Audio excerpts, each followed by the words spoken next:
किसानों के लिए व्यवस्था है।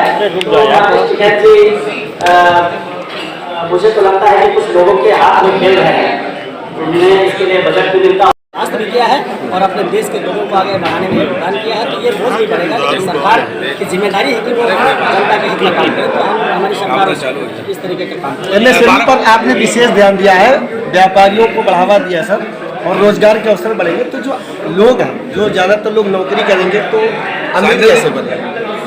सांसद जी एक आखिरी सवाल है। MSME के अंदर लोगों को रोजगार मिलेगा, काम करेंगे, उनकी अर्निंग होगी, उनके पास पैसा आएगा, तब तो अमीर बनेंगे, स्वाभाविक है। सांसद जी एक आखिरी सवाल है कि बाराबंकी में रेल को भी 2 स्टेशन आए हैं वो सौंदर्यीकरण के लिए, एक बाराबंकी एक हैदरगढ़। लेकिन कोरोना काल में गरीबों के लिए जो एक ट्रेन पैसेंजर ट्रेनें चलती थी वो नहीं चालू हुई। मेमो ट्रेन जो थी जिससे गरीब यात्री पैसेंजर करते थे, लखनऊ जाते थे, आज तक नहीं चालू हो पाई। तो ऐसे में गरीबों का कहाँ उद्धार हो रहा है? पैसेंजर ट्रेनों का भी कब चालू होगा? कब होगा? में सिर्फ पैसेंजर नहीं बल्कि सारी ट्रेनें बंद हो गई थी और उसके बाद में ट्रेनों का संचालन शुरू हुआ है। कुछ 2 ट्रेनें जो अभी नहीं चल पाई हैं उनके लिए हमने चिट्ठी लिखी है।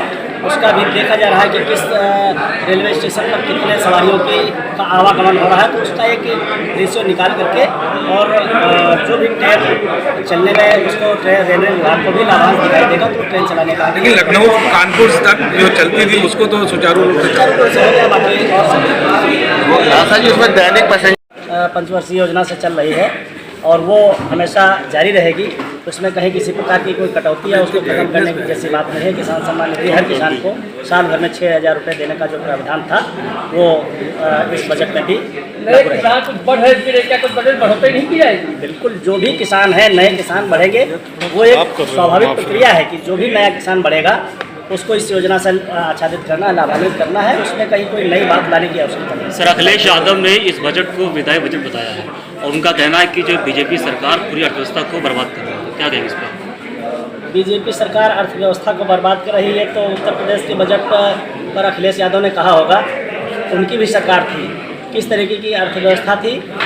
70 साल में इस प्रदेश के अंदर 2 एक्सप्रेसवे बने, एक आगरा एक्सप्रेसवे, एक यमुना एक्सप्रेसवे, और 5 साल में योगी सरकार ने 5 नए एक्सप्रेस बना करके उत्तर प्रदेश को दिए हैं। ये है बीजेपी सरकार का बजट। तो अखिलेश यादव कब क्या बोल जाते हैं उनका कोई भरोसा नहीं। सांसद जी, बजट को लेकर विभिन्न प्रकार की प्रतिक्रियाएं आ रही हैं। पक्ष उसकी तारीफ कर रहा है और विपक्ष लगातार सवालिया निशान उठा रहा है। अगर बात करें रक्षा की, तो रक्षा के क्षेत्र में अगर देखा जाए तो मामूली बढ़ोतरी की गई है। 2022 से 2023 के बीच में 6.8% की तुलना में भारत की अर्थव्यवस्था 6.1% हो रही है। और अगर कहा जाए, अगर अर्थशास्त्रियों की बात माने तो इसमें अगर भारत की अर्थव्यवस्था में लगातार कई साल तक समानांतर वृद्धि नहीं हो रही है तो ये विकासशील से विकसित की तरफ नहीं बढ़ पाएगा। इसको लेकर क्या कुछ कहना चाहेंगे? रक्षा के क्षेत्र में भारत की सेनाओं ने जिस तरीके का काम किया है आप सबके सामने, चाहे वो दूसरे देश में घुस करके आतंकवादियों को मारने का काम हो, चाहे उनके जो आतंकवादी ठिकाने हैं उनको नेस्तनाबूद करने का काम हो, तो हमारे जो रक्षा विशेषज्ञ हैं उनकी जितनी सलाह होती है, जिस तरीके की रक्षा विभाग को जो भी आवश्यकताएं होती हैं उनको पूरा करने के लिए बजट में व्यवस्था की गई है। ये सब रक्षा विशेषज्ञों की सलाह से हमारा बजट बन के तैयार हुआ है। रक्षा और सुरक्षा के मामले में कहीं किसी प्रकार की कोई कोताही हमारी सरकार नहीं करती। मोदी सरकार हमने अपने संगठन में कहा कि ये सर्वव्यापी बजट है। देश के किसी भी मतलब समाज के किसी भी वर्ग का कोई भी व्यक्ति वंचित नहीं है जिसके लिए इसमें व्यवस्था नहीं की गई है। जो लोग बहुत सालों से वंचित थे उनके लिए हो सकता है ज़्यादा व्यवस्था की ही गई, लेकिन कोई भी वर्ग वंचित नहीं जिसके लिए व्यवस्था ग्रामोद्योग का जो बजट में दिया गया है जिसका सीधा जो लाभ नहीं मिल पा रहा है किसानों को, जब वहाँ से भेजा जाता है तो बैंक जाते हैं और बैंक से वो इतनी चीज़ें बता दी जाती है जिसका प्रावधान वो नहीं करते, वापस चले जाते हैं। इसके लिए क्या करेंगे? इस चीज़ का जो ग्रामोद्योग का बजट के पेश किया गया पशुपालन वगैरह, इसके लिए वहाँ से बैंक भेजा जाता है, वो बैंक जाते हैं तो बैंक में इतनी चीज़ें बता दी जाती है जिसका जो है फॉलो नहीं कर पाते। देखिए, ऐसा है कि इस चीज़ को तो हमारी सरकार ने जितना सरलीकरण किया है आप सबके सामने। अगर कहीं कोई पैसा मिलना होता था तो किसान को तहसील और ब्लॉक के तमाम चक्कर लगाने होते थे। अब कहीं नहीं जाना, घर में बैठ करके किसान सम्मान निधि का प्रधानमंत्री जी दिल्ली में बैठ करके एक बटन दबाते हैं और खाते में सीधे पैसा आ जाता है।